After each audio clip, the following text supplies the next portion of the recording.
이 책을 하루만 읽으면 종합병원을 훨씬 앞서가는 의사가 된다. 서양의학과 한의학의 차이점에 대해서는 책에 있는 그림과 도표를 직접 보시기 바랍니다. 책에는 제가 읽어드릴 수 없는 자료가 많이 있습니다.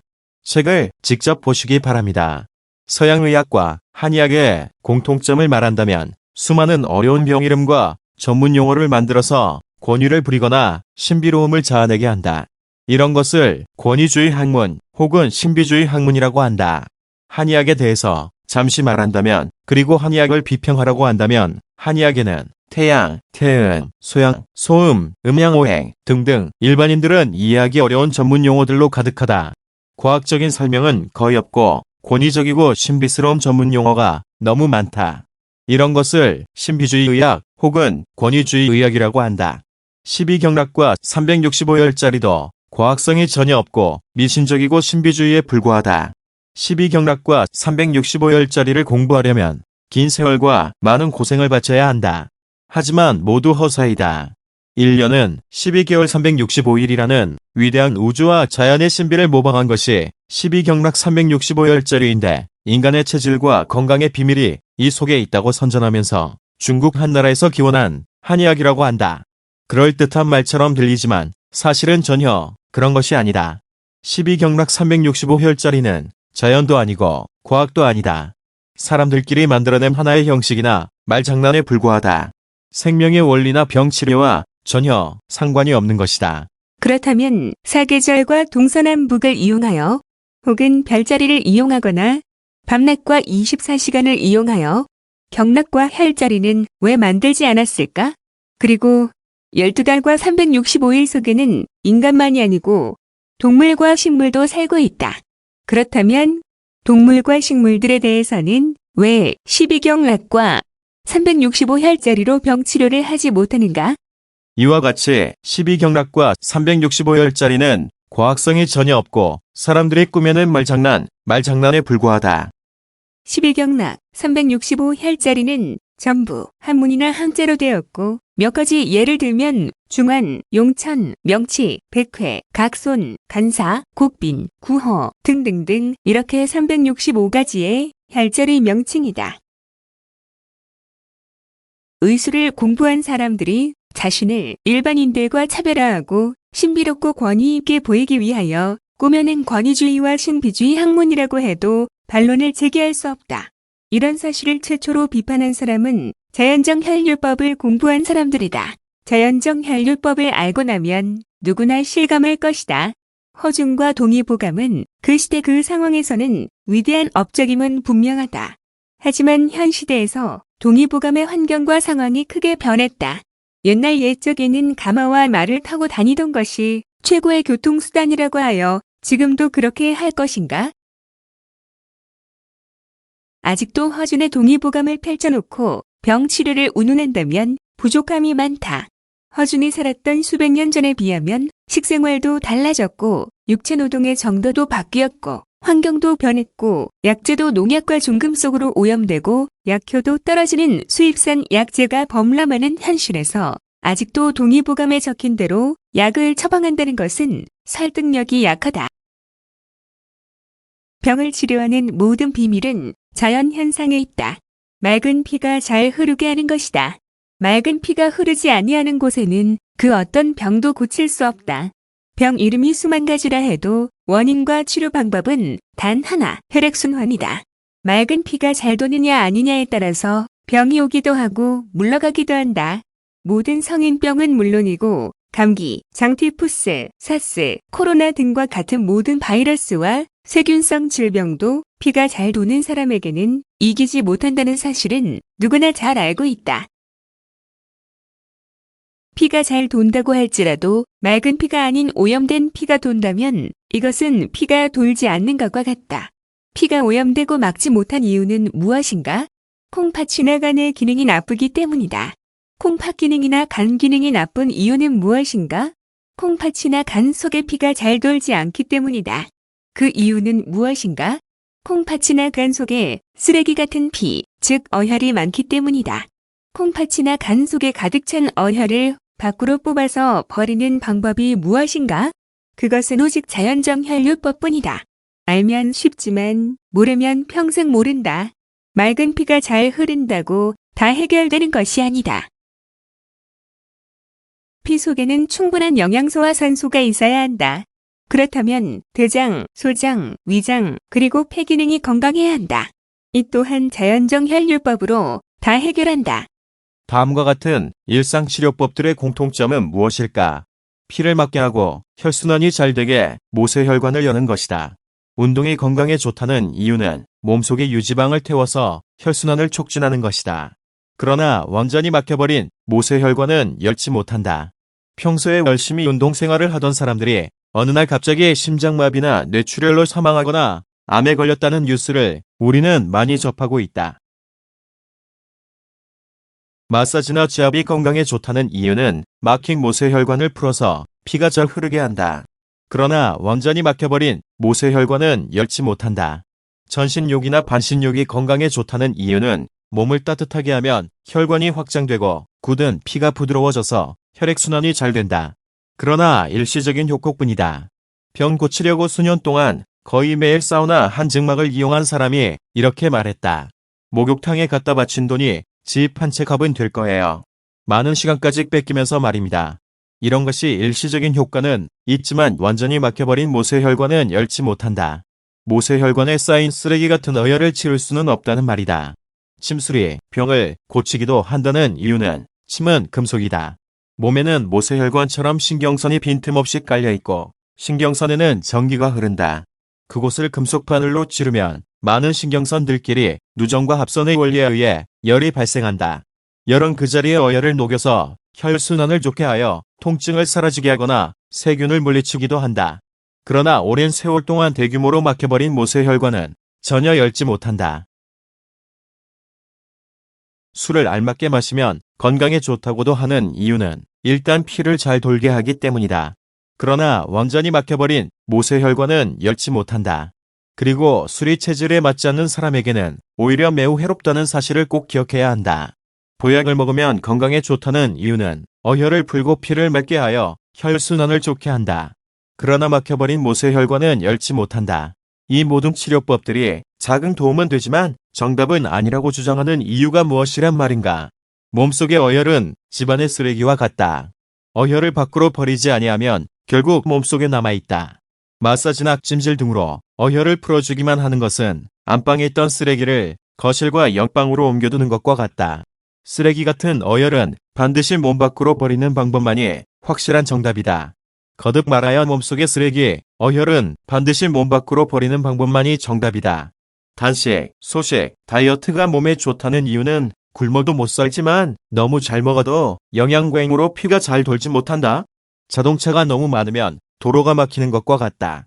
단식이나 소식은 체지방을 줄여서 혈액순환을 도와주기 때문이다.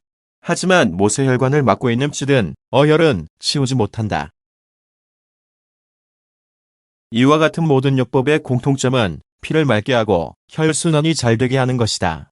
그럼에도 병을 물리치지 못하여 수많은 사람들이 지금도 고통을 받는 이유는 무엇인가? 피가 안 도는 근본 원인을 뿌리 뽑아야 하는데 완전히 막혀버린 모세혈관은 그 무엇으로도 열지 못한다. 오직 자연적 혈요법만이 해결할 수 있다고 하는 이유를 짐작할 것이다. 혈액순환이 잘 되면 왜 좋은가? 첫째, 세균성 질병을 치료하고 예방한다.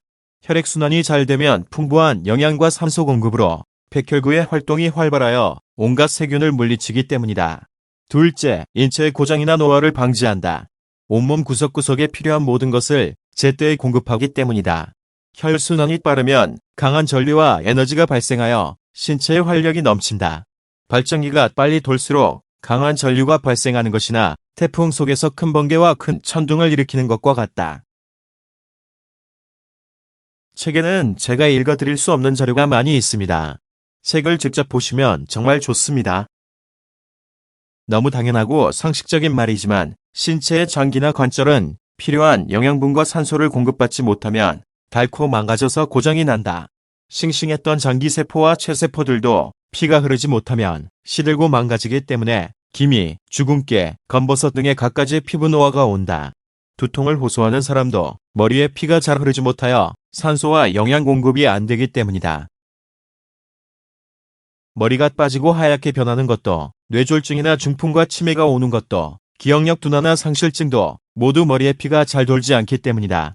위장병, 신경통, 당뇨, 만성피로, 골다공증, 관절염, 디스크, 암, 백혈병, 신부전증, 이와 같은 모든 병은 피가 잘 돌지 않아서 오는 것이다. 심장 근육의 모세혈관이 많이 막히면 심장이나 연통이 굳어버리는 심근경색과 심장마비, 그리고 관상동맥경화증이 온다. 신장의 모세혈관이 막히면 100가지 합병증이 오고 70% 이상 막히면 무서운 신부전증이다. 위장의 모세혈관이 막히면 갖가지 위장병이 오고 간이 막히면 간 질환이 온다. 많이 막히기 전에 미리 손 쓰는 것이 최선의 방법이다. 사람은 누구나 나이를 먹으면서 피가 점점 오염되고 굳어지며 혈액순환이 느려지면서 온갖 질병으로 고통받다가 결국 숨을 멈추게 된다. 이 세상 누구에게 물어봐도, 어느 병원 어느 의사에게 물어봐도 몸에 피가 잘 돌아야 무병장수한다는 말은 변함이 없고, 피가 잘 돌아야 아픈 곳이 사라진다는 것은 동서고금의 진리이다. 당뇨병 환자가 마지막에는 발가락을 자르고 발목도 자르고 무릎을 자르는 경우도 있다. 왜 잘라야 할까? 피가 발가락까지 흐르지 못하니까 발가락이 썩어가는 것이고, 나중엔 발, 다리까지 피가 돌지 않으니까 다리도 잘라야 한다. 피가 돌지 않는 곳에는 모든 것이 괴사하고 망가진다. 대퇴골무혈괴사증이라 하여 대퇴골 아래 다리 전체를 못 쓰는 병이 있다. 무혈괴사증이란 피가 그 자리에 흐르지 못하여 뼈가 괴사한다는 말이다. 뼈 속에도 피가 흘러야 한다. 신체에 피가 돌지 않는 곳에는 아무것도 살아남지 못한다. 뼈도 피가 잘 돌아야 건강하다. 머리카락이나 털 밑동까지도 피가 돌아야 한다. 두통으로 3년 동안 이 병원, 저 병원을 찾아다니다가 결국 만성두통이 되어 돌아가실 날만 기다리던 내 아버지가 사정요법으로 머리에 피를 잘 돌게 하였더니 그 자리에서 두통이 사라졌다. 나중에는 하얀 머리도 검은 머리로 바뀌었다. 이 세상 어느 병원에서도 머리의 어혈을 제거하고 피를 잘 돌게 하여 즉석에서 낫게 하는 방법은 없다. 흰 머리를 검은 머리로 바꾸지도 못한다. 두통뿐만이 아니다. 좋다는 약을 다 써보았지만 20년 동안 재발을 반복하던 악질무좀도 발가락에 피만 잘 돌게 하면 거짓말처럼 사라진다. 약이 무슨 소용인가? 약으로는 발가락에 피를 잘 돌게 할 수 없다. 무좀약은 무좀균을 죽이는 역할만 한다. 발가락에 피가 잘 돌면 무좀균이 들어올 수 없을 뿐만 아니라 발 전체가 건강하고 편안해진다. 하루만 공부하면 30년 공부한 의사보다 유능한 치료사가 된다. 거짓인지 진실인지 다 밝혀질 것이다. 우리 인간들은 100년을 넘기지 못하고 병들고 늙어야 하는 이유는 무엇인가? 나이를 먹으면서 이곳저곳 모세혈관이 점점 막히면서 피 흐름이 느려져서 온몸 여기저기 병이 오기 시작한다. 어떤 한의학이나 종합병원에도 막힌 모세혈관을 활짝 열어주는 기술은 없다. 산삼과 녹용을 먹어도 피 흐름이 막힌 곳에는 들어가지 못하니 아무 소용이 없고, 값진 약을 주사하거나 먹어봐도 막혀버린 수많은 모세혈관에는 통과하지 못하니 소용이 없고, 막혀버린 수많은 모세혈관은 수술로도 해결 못하고 방사선으로도 뚫을 수가 없다. 방법은 오직 하나, 자정요법뿐이다. 신장은 콩팥과 같은 말이다. 그리고 심장은 염통과 같은 말이다. 신장과 심장은 발음이 너무도 비슷하여 입으로 말할 때는 구분하기가 어렵다. 그래서 회원님들끼리 말할 때는 콩팥과 연통이라고 부르기로 한다. 필자가 학생 시절에는 신장이나 심장이란 용어는 교과서에 없었다고 기억하며 콩팥과 염통으로 배웠다. 입으로 말할 때는 콩팥, 염통이라고 하지 아니하면 매우 혼란스럽다. 도대체 자연정 혈요법의 방법이 무엇이기에 하루만 공부하면 30년 공부한 의사보다 앞선다는 말인가요? 도대체 그게 말이나 됩니까? 어서 시원스럽게 말해보시오. 결론부터 방법부터 말해보시오. 예, 알겠습니다. 운전하는 방법을 한마디로 말할 수는 없듯이 병 고치는 방법도 약간의 시간이 필요합니다. 원리를 이해하지 못하면 아무 소용이 없습니다. 이 책을 다 읽기만 하시면 됩니다. 순서도 중요합니다. 나이 80도 못 넘겨서 뇌졸중, 심장병, 간질환, 암으로 쓰러지는 사람들, 나이 60도 못 넘겨서 얼굴 피부가 상하고 기미 주근깨 검버섯이 생기는 사람들, 머리에 비듬과 탈모로 걱정하는 사람들, 얼굴에 여드름이 나고 공부만 하면 두통이 오거나 집중력이 떨어지는 학생들, 이유를 물어보면 피가 안 돌아서 그렇다고 대답하는 사람을 만나기 어렵다. 혈관이 막혔기 때문이라고 대답하는 사람도 찾기 어렵다. 의사나 제약회사들도 마찬가지다. 머리에 비듬이 왜 생기느냐고 물으니 비듬균 때문이라고 대답한다. 정답이 아니다. 비듬균 때문에 비듬이 생긴 것이 아니고 비듬이 있기 때문에 비듬을 먹고 사는 비듬균이 서식하고 번식하는 것이다. 비유적으로 말하면 토끼가 있기 때문에 풀밭이 생기는 것이 아니고 풀밭이 먼저 있으니까 토끼들이 와서 서식하고 번식하는 것과 같은 이치다. 맑은 피만 잘 돌게 하면 모든 병은 봄바람에 눈 녹듯이 사라진다. 그럼에도 현대의학은 비듬균을 죽이는 약물을 개발하느라고 수십 년의 세월 동안 고급 두뇌들의 연구를 거듭해왔다. 비듬균을 죽인다고 비듬이 없어질까? 풀밭에서 뛰어노는 토끼와 벌레들을 죽인다고 풀밭이 없어질까? 시중에 판매되는 비듬약은 비듬을 일시적으로 없애는 역할을 하는 것은 사실이다. 그러나 중요한 사실을 알아야 한다. 비듬약이 비듬을 없애는 것은 비누가 피부에 생긴 기름때를 없애는 이치와 같다. 비누가 기름때를 없앨 수는 있어도 안 생기게 할 수는 없는 것처럼 그 어떤 비듬약도 비듬을 안 생기게 할 수는 없다. 약으로 비듬을 제거하면 비듬은 또다시 생긴다는 것이 문제이다. 비듬을 원천적으로 치료하여 안 생기게 하는 것은 자연정혈요법뿐이다. 비듬만 그런 것이 아니고 모든 병의 이치가 그러하다. 고장난 수도꼭지에서 물이 새고 집안에 물이 고였다면 고장난 수도꼭지를 근원적으로 고치는 방법은 연구하지 아니하고 새어나오는 물을 물통과 물걸레로 계속 닦아내며 청소하는 방법만 끝없이 연구하는 것과 같다. 자연정혈요법은 고장난 수도꼭지를 고치는 방법이고 현대의학은 걸레로 물을 계속 닦아내고 청소하는 방법이다. 감기나 무좀도 그렇다. 무좀균 때문에 무좀에 걸린다고 설명한다면 아무도 반대하지 않을 것이다. 그러나 자정요법의 설명은 전혀 다르다. 고장난 수도꼭지를 고쳐야 하는 것처럼 병의 근본 원인을 고쳐야 한다. 퇴행성 관절염이 왜 발생하느냐고 물으니 이 세상 거의 모든 의사들이 하는 대답은 나이를 먹으면 도리 없이 찾아오는 것이라고 대답한다. 어떻게 해야 되느냐고 물으면 당분간 소염 진통제를 먹다가 더 심해지면 수술하세요. 더욱 심해지면 무릎을 잘라내고 인공금속 관절로 바꾸세요. 라고 한다. 고혈압이 왜 오느냐고 물었더니 혈관이 막혀서 그렇다고 한다. 그렇다면 어떻게 해야 되느냐고 물으니 죽는 날까지 혈압약을 먹어야 한다고 대답한다. 혈압약을 먹기 시작하면 절대로 그리고 잠시도 약을 끊으면 안 된다고 한다. 혈압약을 끊으면 위험하다고 한다. 피길이 막혀서 병든 자리에는 피가 들어가지 못하기 때문에 약도 영양제도 들어가지 못하므로 아무 소용이 없다. 혈액순환이 중요하다고 말은 하지만 실제로는 아무런 대책이 없는 것이 종합병원이다. 막혀버린 수십억의 모세혈관들을 수술로도 해결할 수 없고 첨단 의료 장비도 해결 못하기 때문이다. 어혈이 무엇인가? 그리고 생혈은 무엇인가? 생혈은 생생하게 살아있는 피를 말하고 어혈은 죽은 피, 흐르지 못하는 피를 말한다. 이 세상 어느 병원에서도 생혈과 어혈을 구별하여 보여주는 곳이 없었고 지금도 없을 것이다. 어혈은 모세혈관에 막혀서 흐르지 못하는 쓰레기, 같은 피, 핏찌꺼기, 뻑뻑한 피, 혈전, 피떡은 모두 허혈에 속한다. 어혈의 반대말은 생혈이다. 생혈은 건강하게 살아있는 피, 즉 모세혈관을 잘 통과하는 피를 말한다. 어혈과 생혈을 비교하면 다음과 같다. 생혈은 선명하게 붉은색이다. 어혈은 심할수록 어둡고 검은색에 가깝다.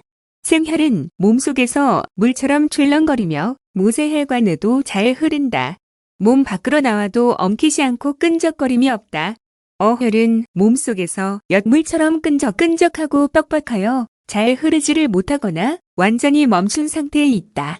몸 밖으로 나오면 즉시 굳어버리거나 실타래처럼 엉켜버린다. 생혈은 물처럼 솜이나 화장지에 재빨리 스며든다. 어혈은 솜이나 화장지에 흡수되지 않는다. 모세혈관이 막힌 상태에서 시간이 흐르면 혈관과 주변 세포들이 질식사 혹은 가사하여 굳어버리기 때문에 아무리 주무르고 찜질을 하여 혼자 더 이상 풀리지 않게 된다.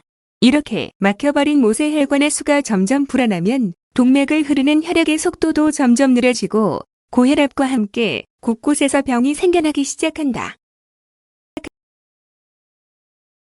사람은 나이를 먹는 만큼 어혈이 점점 쌓여가는데 10대, 20대의 젊은이들도 어느 장기에 많은 어혈이 쌓여 있음을 발견하고 놀란다.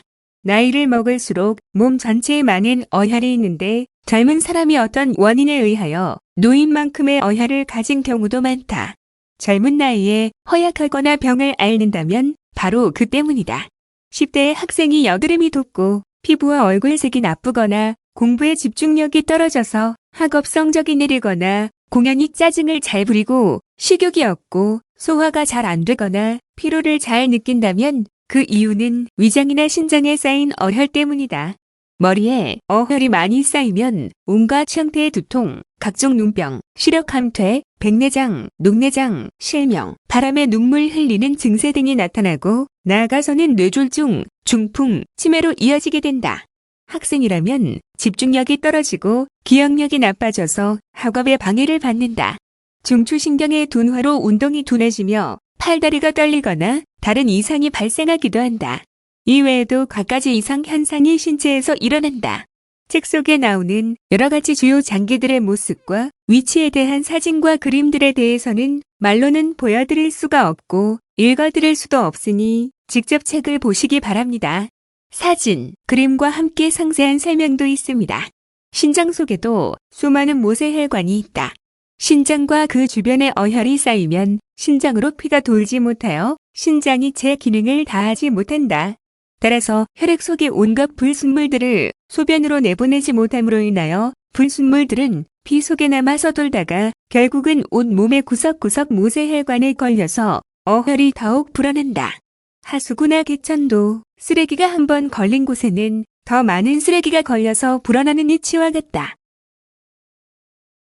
그보다 더 무서운 것은 신장이 요산을 걸려서 배출하지 못함으로 인하여 혈액의 요산 수치가 높아지면, 다시 말해 염산과 비슷한 요산이 많아지면 요산은 뼈 속의 칼슘을 녹여서 골다공증을 일으키고 관절의 연골 보호막을 녹여서 관절염을 일으키며 또한 연골의 보호막을 녹여서 골수가 나와서 굳으면 류마티스 관절염이 되며 신경선의 피복을 녹여서 얼굴의 피부 경련이나 근육이 저절로 꿈틀거리거나 팔이나 손이 저절로 떨리는 현상도 발생한다. 또한 체세포의 보호막을 녹여서 아토피와 각종 피부병을 유발하며 망막에 까만 색소를 녹여서 망막색소변조증을 일으키고 혈액 속의 영양분을 녹여서 악성 빈혈과 피로증을 일으킨다. 요산은 쇳덩이도 녹이는 염산과 비슷한 성질을 지니며 몸속의 모든 것을 녹인다.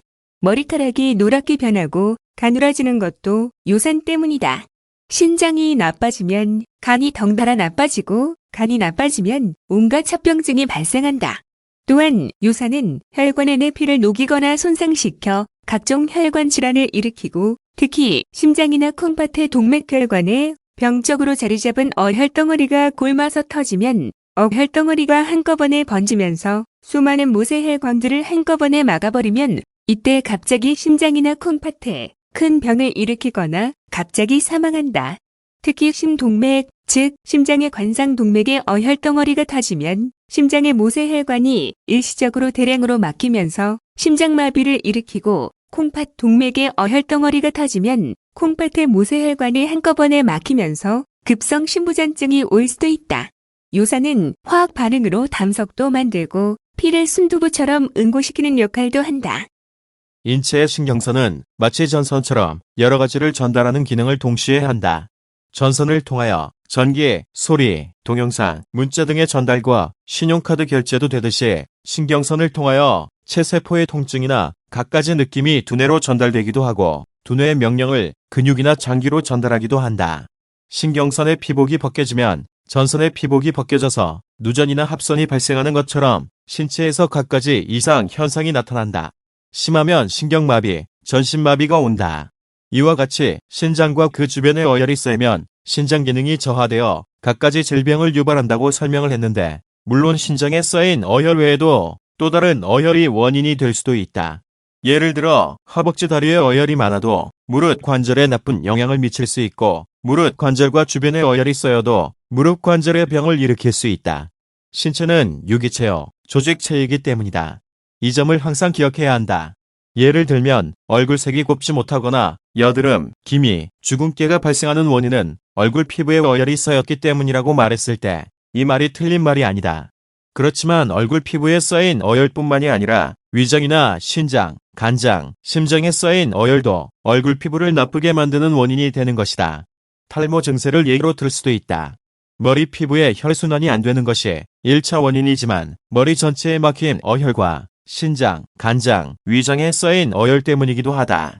다시 말해서 한 장기에 쌓인 어혈은 한 가지 병만 일으키는 것이 아니고 수십, 수백 가지의 병을 일으킨다는 점과, 한 가지 병은 한 장기의 어혈 때문만이 아니고 하나 이상의 장기에 막힌 어혈이 동시에 원인이 될 수 있다. 이 말은 다음과 같이 바꿀 수도 있다. 한 장기에 쌓인 어혈을 제거하면 한 가지 병만 낫는 것이 아니고 장기 그 자체는 물론 수십 수백 가지의 병을 무더기로 낫게 한다. 그리고 한 가지 병을 확실하게 고치려면 한 가지 이상 네 가지 장기에 막힌 어혈을 제거하면 된다는 것이다. 이런 기본 원리를 이용하면 훌륭한 치료사가 된다. 뿐만 아니라 신장의 어혈로 인하여 혈액의 요산 수치가 높아지면 백혈구를 무기력하게 만들어 세균성 질병에 감염되기 쉽고, 산소와 영양을 감소시켜 신체를 허약하게 하며 두통을 일으키거나 자주 피로감을 느끼게 한다. 만성 피로로 고생한다면 바로 이 때문이기도 하다. 요산은 염산과 유사하여 뼈도 녹이고 시신경도 녹여서 실명하기도 한다. 온몸이 붓기도 하고 비만의 원인도 된다. 사람들은 골다공증의 원인을 칼슘 부족이라 하여 칼슘이 많은 식품이나 영양제를 찾는데, 자정요법의 관점에서는 안타까운 일이다. 그렇다면 한 집에서 같은 음식을 먹고서도 건강한 사람은 왜 괜찮을까? 잘 먹고 잘 사는 사람들도 왜 골다공증이나 관절염에 걸릴까? 어혈 때문에 신장 기능이 떨어져서 요산이 불어났고, 요산이 뼈 속의 칼슘과 무기물을 녹여버리기 때문인데, 칼슘을 많이 먹는다고 해결되지 않는다. 밑 빠진 독에 물을 붓는다고 물이 고일까? 퇴행성 관절염에 대해서도 현대의학에는 근본 대책이 없다. 무릎 관절염의 증세가 나타나서 병원에 가면 첫 단계로 진통소염제를 준다. 이것은 치료제가 아니고 통증을 못 느끼게 하는 진통제, 일종의 마취약과 같다. 이 약을 먹으면 몸에 해로운 것은 물론이다. 당장의 통증을 못 느끼게 하니 활동하기엔 편해진다. 이때 의사는 등산이나 무거운 것을 피하고 운동으로는 수영 같은 것을 하라 고 권한다. 그러나 수영이 관절염을 치료하지는 못한다. 현대의학을 공부한 사람이라면 아무도 부인하지 못할 것이다. 수년 전에 카톨릭 병원 대강당에서 무릎 관절염에 대한 전문의들의 설명회가 열렸다. 관절염 분야의 최고 권위자라는 의학 박사들이 6명 등장했고, 약 500여 명의 환자들이 참석하여 점심 대신에 나누어 주는 빵과 우유를 먹으면서 거의 4시간 동안 대형 화면도 보면서 여러 박사님들의 강연을 들었다. 나도 관절염이 있어서 참석하여 열심히 경청했다. 핵심 내용을 정리하면 다음과 같다. 관절염이 나타나면 첫 단계는 진통소염제를 먹인다. 이때 알아야 할 것은 이것이 치료제가 아니라는 것이다. 단지 생활하기 편하도록 통증만 가라앉히는 것임을 알아야 한다고 설명했다. 그러니까 나중에 의사에게 치료되지 않았다고 원망하거나 책임을 추궁하면 안 된다고 설명했다. 나이 먹으면서 진행되는 퇴행성 관절염이기 때문에 어쩔 수 없는 것이라고 설명했다.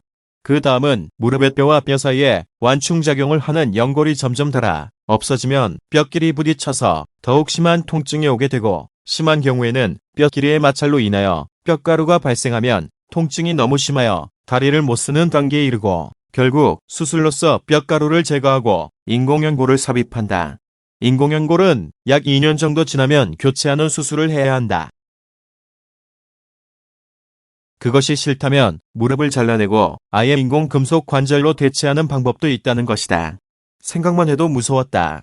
무릎을 잘라내고 인공금속 관절로 바꾸어야 한다. 수술비도 걱정이겠지만 인공관절로는 몸을 자유롭게 움직이지 못한다. 한마디로 진통제와 수술뿐이다. 이러한 퇴행성 관절염도 자정요법으로 깨끗이 치료할 수 있다면 믿을 수 있을까? 이치를 모르면 믿을 수 없겠지만 이치와 원리를 알면 너무도 당연한 것이다. 간단한 치료 원리는 이 책을 다 보면 안다. 간과 그 주변에 어혈이 쌓이면 간 기능이 떨어진다. 간 기능이 떨어지면 해독작용을 못하여 수백 가지의 병을 유발하고 수백 가지의 병을 고치려면 간과 그 주변에 막히고 쌓여있는 어혈만 제거하면 된다는 사실 하나만 알아도 된다. 자정요법의 목적은 현대의학을 몰라도 병을 다스릴 수 있어야 한다는 것이다. 현대의학의 백과사전을 송두리째 암기하고서도 병을 못 고치는 의학 박사보다는 현대의학을 몰라도 병을 잘 고치는 사람이 더 소중하다. 몸에 특히 신장, 간장, 위장, 심장에 어혈이 쌓이면 모든 병이 찾아온다. 이 어혈만 제거하면 모든 병은 물러간다. 어혈을 없애려면 자연정혈요법뿐이다. 누구나 금방 배울 수 있다. 자연정혈요법은 모든 사람들을 200년 이상 무병장수하게 한다.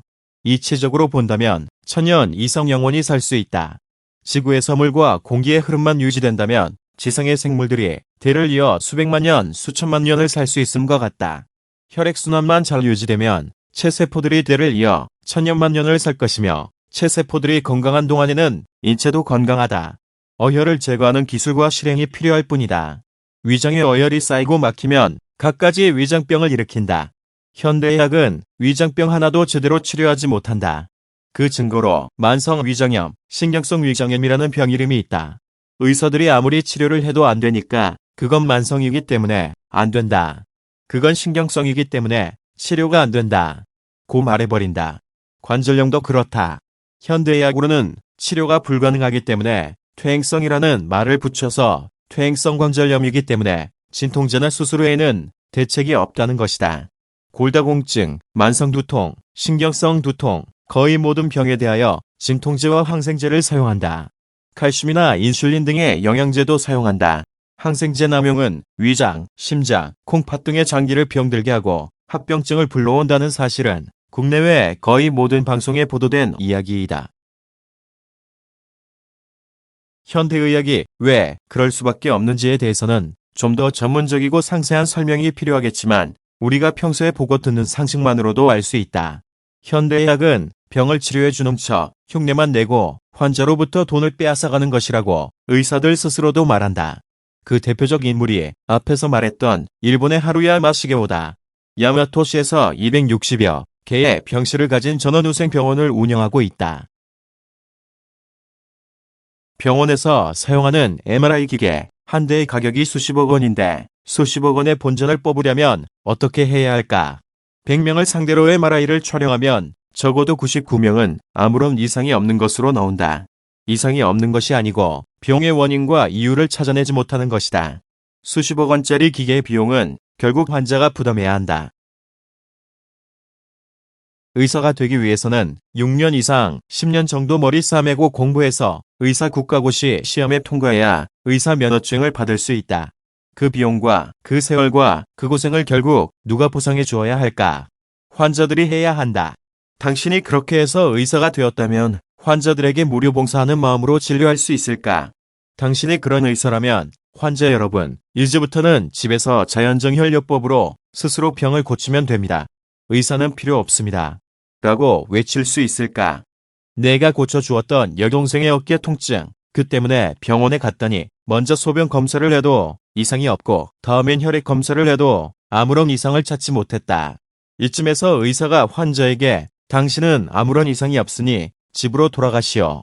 라고 말해버린다면 실력 없는 의사로 평가받을 것이고 또 환자는 아파서 죽을 지경인데 그대로 집으로 돌아가지는 못할 것이다.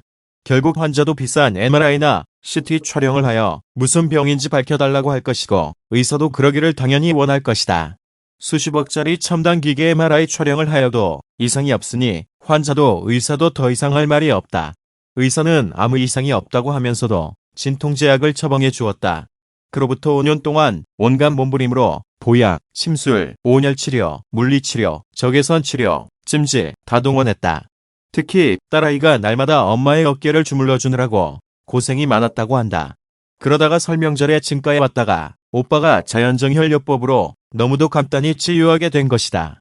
두통으로 3년을 고생하신 아버지도 이병헌 저 의원에서 혈압검사, 피검사, 소변검사 다 하고 갖가지 약을 한 보따리씩 갖다 먹다가 CT 촬영, MRI 촬영도 다 해보았지만 의사는 별다른 이상은 없고요. 나이가 많아서 그런 것입니다. 라고만 말했다. 이제 정말 아버지는 돌아가실 날만 기다리면서 자식들에게 고통을 호소하며 유언이라도 남기려던 중에 극적으로 자연정혈요법을 만나서 두통과 허리통까지 치유하였다. 인체는 자연이다. 자연의 이치를 이용하면 모든 병을 쉽게 고친다. 인간이 만든 약물로는 질병을 다스릴 수 없다. 아무도 피를 만들지는 못한다. 피는 자연과 하늘이 주는 것이다. 약은 공장에서 만들지만 피는 공장에서 만들지 못한다. 모든 질병과 치료의 비밀은 피 속에 있다. 성경에도 생명의 근원은 피라고 하였다. 피는 자연의 이치에 따라 자연 본래의 모습으로 돌려야 한다. 병들기 전의 모습으로 돌려야 한다. 본래 인체는 건강하게 설계되었다. 자연의 이치에 따라 본래의 건강한 모습을 되찾아야 한다. 오래전에 모 재벌 기업의 회장이 TV 방송에 출연하여 소중한 젊음을 주제로 많은 젊은이들의 질문을 받으면서 젊음의 중요성을 강연했다. 그의 강연 중에는 나는 기업을 일으키고 부와 명예도 얻었지만 가장 부러운 것은 젊음입니다. 젊음을 다시 얻기 위하여 본인은 병원에서 내 몸의 피를 버림과 동시에 여러 청년들의 피를 수혈받기를 수차례 거듭하였지만 젊음은 결코 다시 돌아오지 않는 것임을 알았습니다. 세상 사람들을 놀라게 하면서도 의미심장한 연설이었다. 자정요법의 관점에서 보면 너무도 어리석은 생각이다. 자신의 몸속 굵은 혈관에서 정상적으로 잘 흐르는 맑은 피를 뽑아서 버리고 그 대신에 청년들의 피를 들여보낸다고 젊음과 건강이 돌아올 이유가 전혀 없다.